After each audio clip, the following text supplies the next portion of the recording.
Yo guys, so today we're going to be finding out how many pieces of printer paper will it take to stop an airsoft BB. One piece of paper, I'm sure it will go through. Yep, of course.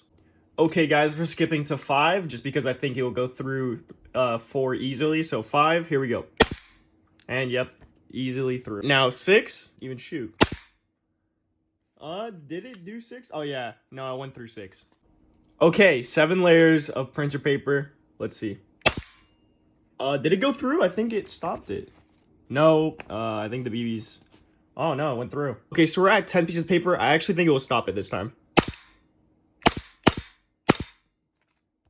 Okay, never mind. Went through. Okay, we are at 15. I will be very, very surprised if it goes through. Nope, it's just bouncing off. Yep, 15 will stop it.